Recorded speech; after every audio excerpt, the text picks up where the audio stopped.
Oh, see, there you go. Line again. You suggested in the FEC report. I'll post it right now. You suggested it was Hang public. on. It wasn't public money, as you know. That was for a 50-member staff party. So it was a $7,000 bar tab. Mr. Patel, I'm glad. Let me just say in closing, Mr. Chairman, two things.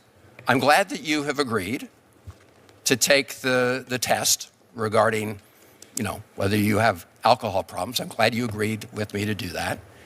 Kash Patel was exposed, not by a complex legal question, not by a clever political trap, but by the most basic test of accountability. Chris Van Hollen asked him directly, "Do you understand that lying to Congress is a crime?"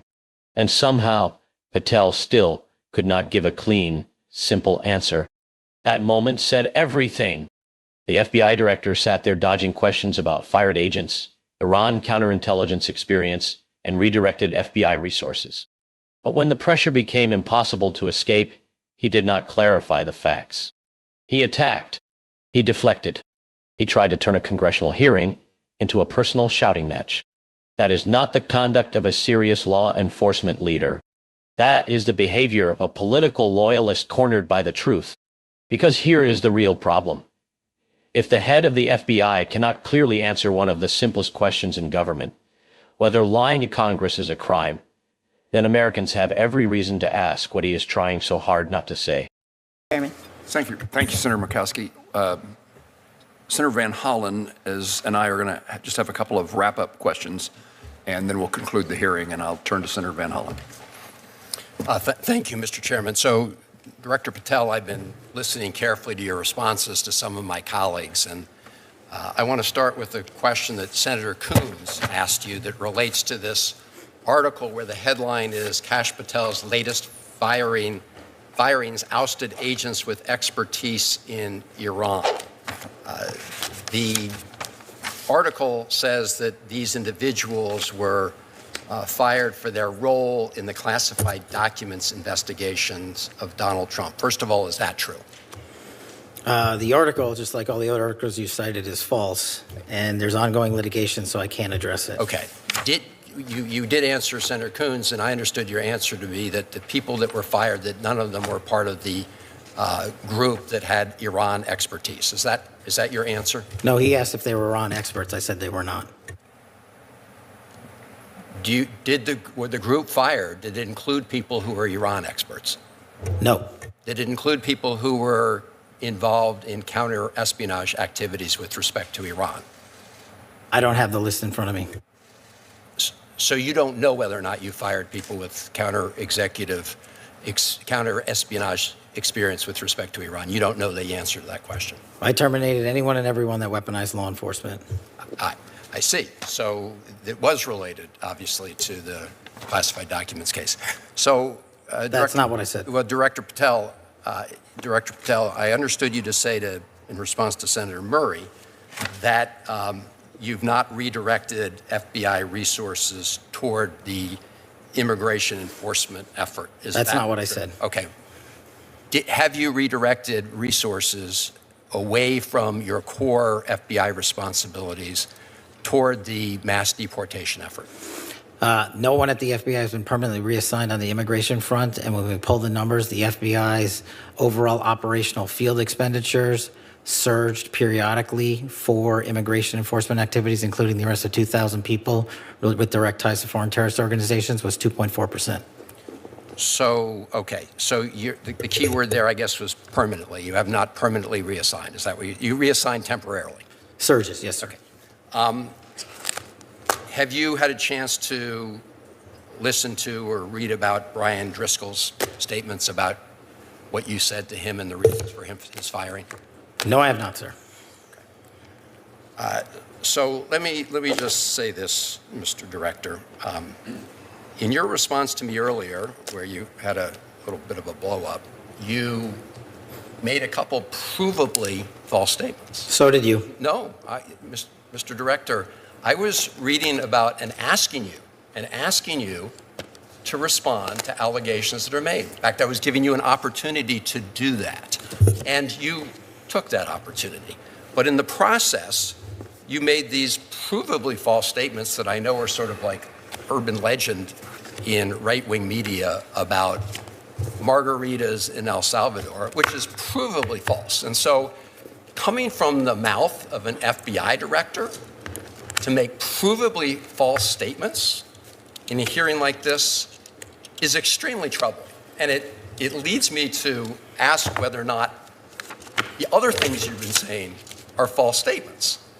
And so because that's a provably false statement. You made a couple others that are provably false. And this is from the mouth of the FBI director. The only one that made false question, statements is you. My final question to you, Mr. Director, is do you know that it is a crime to lie to Congress? Do you know that? That's my last question. I have not lied to Congress. I didn't ask you that. that. Lied to Congress is you. Do you? And I'm not testifying here, sir, and I don't lie. maybe the next time you run up a $7,000 bar tab, we can talk about it. Well, see, there you go, lying again. You suggested in the FEC report. I'll post it right now. You suggested it was Hang public. on. It wasn't public money, as you know. That was for a 50-member staff party. So it was a $7,000 bar tab. Mr. Patel, I'm glad. Let me just say in closing, Mr. Chairman, two things.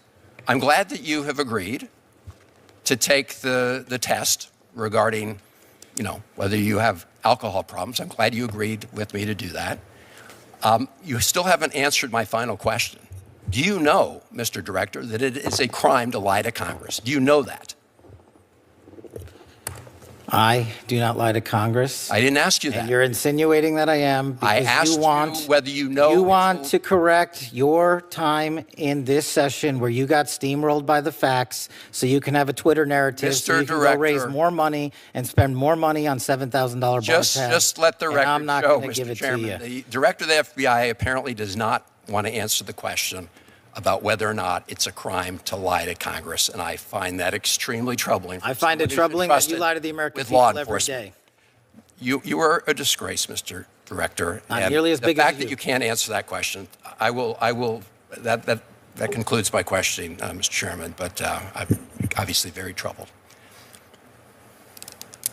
Question for the Director of ATF, Director Sakata.